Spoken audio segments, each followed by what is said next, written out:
السلام علیکم ورحمۃ اللہ وبرکاتہ۔ وعلیکم السلام ورحمۃ اللہ وبرکاتہ۔ کبھی میں اپنے والد کی کتابیں خود اکیلے ساری نکالتی، دھوپ لگاتی، صاف کرتی، واپس رکھتی، ان کو کور چڑھاتی، ان کے نام لکھتی، ان کی مرمت کرتی، اور اب تھوڑی سی بھی اٹھانی ہے تو میں اٹھا نہیں پاتی۔ ان کتابوں کی خدمت کرتے کرتے مجھے پڑھنے کا بہت شوق لگ گیا تھا، کیونکہ ہر سال میں نکالتی تھی۔ آپ کو معلوم ہے کہ ہمارے یہاں پنجاب میں جب آتا ہے نا موسم برسات کا، تو پھر کیا ہوتا ہے کہ وہ ہر چیز سیلن لگ جاتی ہے، تو بستر بھی سکھاتے ہیں، کپڑے بھی سکھاتے ہیں، کتابیں بھی، تو یہ اینولی یہ ضروری کرنا پڑتا ہے۔ چلیے بتائیے کہ کل ہم نے کیا سوچا تھا؟ ہاں، لائبریری وزٹ کیا پھر آپ نے؟ ویسے مجھے تو لائبریری کا اتنا زیادہ شوق ہوتا تھا، کریز ہوتا تھا، اور میرے گھر میں سب سے بڑی چیز جو ہمیشہ رہی ہے وہ لائبریری رہی ہے۔ میں نے ڈرائنگ روم کو کبھی سجایا نہیں ایسے جیسے ڈرائنگ روم ہوتا ہے، میں نے ہمیشہ وال ٹو وال میری کتابیں رہی ہیں۔ اور اس کے علاوہ یہ کہ میں یونیورسٹی میں جب ہوتی تھی تو الحمدللہ ہمیشہ میں آخری طالبہ ہوتی تھی جو لائبریری سے نکل رہی ہوتی تھی، یعنی پنجاب یونیورسٹی میں بھی شام ہو جاتی تھی، بس وقت رات ہو جاتی تھی۔ پی ایچ ڈی میں تو الحمدللہ میرے شوہر میرے ساتھ تھے تو رات کو بھی ہم نکلتے تھے تو کوئی مسئلہ نہیں ہوتا تھا، لیکن یہ کہ اس میں ہم پنجاب یونیورسٹی کے نیو کیمپس میں رہتے تھے اور لائبریری اولڈ کیمپس میں تھی، تو پھر رات کے وقت ہم واپس جاتے تھے الحمدللہ۔ اور میں نئی نئی کتابیں ڈھونڈتی تھی جب کوئی اسائنمنٹ ملتی تھی، تو عام طور پہ لڑکیاں کیا کرتی، شغل کرتی رہتی، ادھر گھوم ادھر گھوم، اور پھر کہتی اچھا تم نے جو کتابیں ڈھونڈی ان کے نام بتا دو، یا اسائنمنٹ لکھ لو تو وہی ہمیں دے دو۔ تو میں کہتی تھی کتابوں کے نام لے لو، کتابیں لے لو، جو چاہو لے لو، اسائنمنٹ لکھ کے نہیں دوں گی، چاہے دوستی رکھو دشمنی رکھو، کچھ بھی کرو، یہ نہیں کروں گی۔ تو الحمدللہ اس صاف گوئی نے فائدہ بہت دیا، کیونکہ یہ دشمنی ہے نا، یہ دوستی تھوڑی ہے کہ آپ کسی کو چیٹنگ کرائیں۔ اس طرح تو اس دوسرے شخص پہ ظلم ہے، وہ تو کچھ بھی نہیں سیکھ سکے گا، دھوکہ ہے۔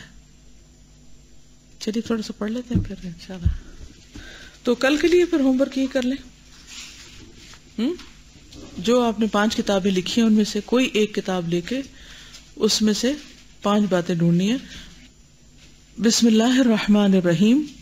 اسٹیٹس کوئزم، پیغمبر اسلام صلی اللہ علیہ وسلم کی سنتوں میں سے ایک سنت ہے اسٹیٹس کو پر راضی ہونا، یعنی نزاعی معاملات میں، یعنی جس میں باہمی ایک دوسرے کے ساتھ کھینچا تانی ہوتی ہے، حالت موجودہ کو مان لینا، یعنی پریزنٹ سچویشن جو ہے اس کو قبول کر لینا، حالت موجودہ پر راضی رہتے ہوئے اپنے عمل کی منصوبہ بندی کرنا، یعنی پلان کرنا اس وقت۔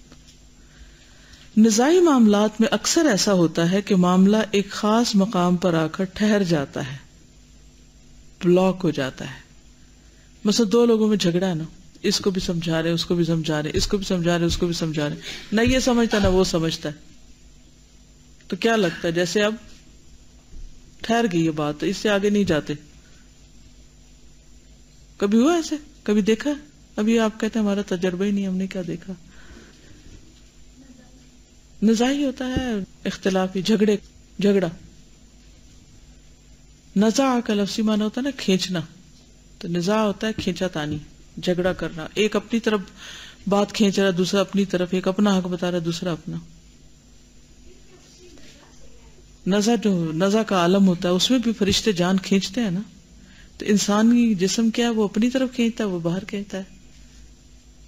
ایک طرف فریق اول ہوتا ہے، دوسری طرف فریق ثانی، 2 گروپس ہوتے ہیں۔ نزاعی لائن کو پار کرنا دونوں میں سے کسی کے لیے بھی آسان نہیں ہوتا۔ حالات بتا رہے ہوتے ہیں کہ اگر اسٹیٹس کو، حالات موجودہ کو بدلنے کی کوشش کی گئی تو دونوں کے درمیان سخت ٹکراؤ ہوگا۔ آپ نے دیکھا ہوگا کہ جیسے کوئی گاڑیوں کا ایکسیڈنٹ ہوتا ہے، 2 ڈرائیور لڑنے لگتے ہیں، پہلے باتیں کرتے ہیں، یعنی جھگڑا کرتے ہیں، نزاع ہوتا ہے جھگڑا کرتے ہیں، پھر اس کے بعد وہ اس کو ادھر سے وہ چھڑاتا ہے ادھر سے وہ چھڑاتا ہے، لیکن کوئی بھی سننے کو تیار نہیں ہوتا، تو پھر کیا ہوتا ہے، مارنے لگ جاتے ہیں ایک دوسرے کو، اور اس کے نتیجے میں شدید تر برائی سامنے آ جائے گی۔ ایسی حالت میں دانش مندی کا تقاضا یہ ہوتا ہے کہ مقام نزاع پر یعنی جھگڑے کی جگہ پر جو صورت عملاً بن گئی ہے اس کو ویسا کا ویسا باقی رکھا جائے اور اپنی کوششوں کو دوسرے مقامات عمل کی طرف موڑ دیا جائے، یعنی تھوڑی دیر کے لیے اس کو ویسے چھوڑ دے۔ رسول اللہ صلی اللہ علیہ وسلم نے حدیبیہ کے موقع پر جب عمرہ کی ادائیگی پر اصرار نہیں کیا اور وہیں سے مدینہ لوٹ آئے تو یہ وقتی طور پر اسٹیٹس کو مان لینے کا واقعہ تھا۔ بعض دوسرے واقعات ایسے ہیں جن سے معلوم ہوتا ہے کہ آپ مستقل طور پر اسٹیٹس کو پر راضی ہو گئے تھے۔ اس کی نمایاں مثال کعبہ کو بنائے مشرکین پر باقی رکھنا، بنائے مشرکین یعنی ان کی بنیادوں پر، فاؤنڈیشن پر، اور اس کو دوبارہ بنائے ابراہیم پر تعمیر نہ کرنا ہے۔ یہ طریقہ نزاعی معاملات میں بے حد اہمیت رکھتا ہے۔ اس کی وجہ سے یہ ممکن ہو جاتا ہے کہ آدمی کی طاقت کا ہر جز صرف تعمیری کام میں خرچ ہو۔ ایک آدمی اپنی سواری دوڑاتا ہوا ایک ایسے مقام پر پہنچے جہاں سڑک بند ہو تو وہ بند سڑک سے نہیں ٹکراتا بلکہ اپنی سواری کو موڑ کر دوسرے راستے سے اپنی منزل کی طرف روانہ ہو جاتا ہے۔ اسی حکمت کا نام اسٹیٹس کوئزم ہے۔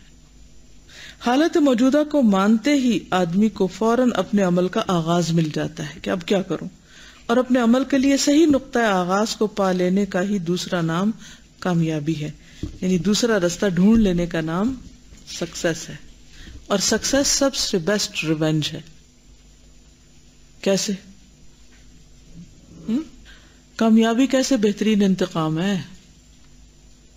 مثلا آپ کہیں کام کر رہے ہیں، جاب کر رہے ہیں، وہاں کچھ لوگ آپ کو بہت ستاتے ہیں، تنگ کرتے ہیں، تو اب آپ کیا کرتے ہیں کہ آپ بھی ان کو ستانے کے منصوبے بنانے لگتے ہیں؟ کیا کرنا چاہیے اس وقت؟ اپنے کام پہ فوکس رہنا چاہیے، بالکل اپنے کام پہ فوکس۔ مثلا دو لڑکیاں آپس میں لڑے جا رہی ہیں، آپ ان کو سمجھا رہے، نہیں سمجھ رہی، تو آپ کیا کریں؟ ان کو چھوڑ کر آ جائیں، ٹھیک ہے نا، اور اپنا اور کام شروع کر دیں۔ تھوڑی دیر کے بعد ان کا غصہ ٹھنڈا ہوگا، پھر آہستہ آہستہ آہستہ پھر وہ اگلی دفعہ دیکھیں دونوں ہنس رہی ہوں گی۔ تو بہت دفعہ ایسا ہوتا ہے کہ جھگڑے کے وقت میں لوگوں کی عقل پہ پردہ پڑ جاتا ہے اور ہر کوئی سمجھتا ہے میں ٹھیک ہوں، میری بات مانی جائے۔ تو ایسی صورت میں بہت زور نہیں لگانا چاہیے کہ وہ اسی وقت لازمی صلح کریں، ان کو ان کے حال پہ چھوڑ دیں، اور پھر کچھ دیر کے بعد تھوڑا ٹائم دیں ان کو، تو سیٹل ڈاؤن ہو جائیں گے۔ یا اسی طرح کوئی شخص آپ سے لڑنے کو آ گیا، آپ اس کو سمجھا رہے ہیں کہ دیکھو بات ایسے نہیں، ایسے، لیکن وہ مان ہی نہیں رہا، پھر کیا کریں گے؟ آپ کہیں اچھا چلو ٹھیک ہے، تم ہی ٹھیک صحیح، اور وہ چھوڑ کر آپ اپنا کوئی اور کام شروع کر دیں،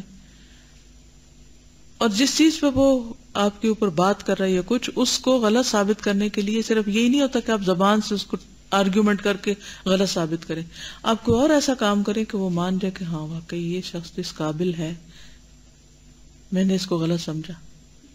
تو اپنی قابلیت کو کسی اور طرح پروف کریں، ٹھیک ہے نا۔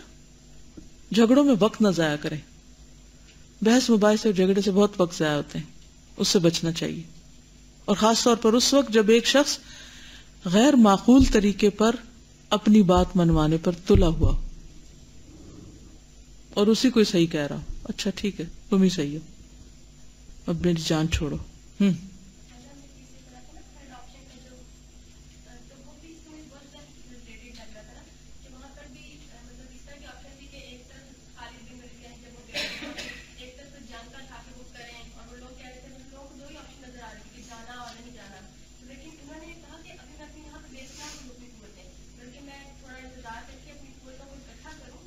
اور پھر دوبارہ مقابلے کے ساتھ پھر سامنے، بالکل تبھی کامیابی ہوتی ہے، ٹھیک ہے۔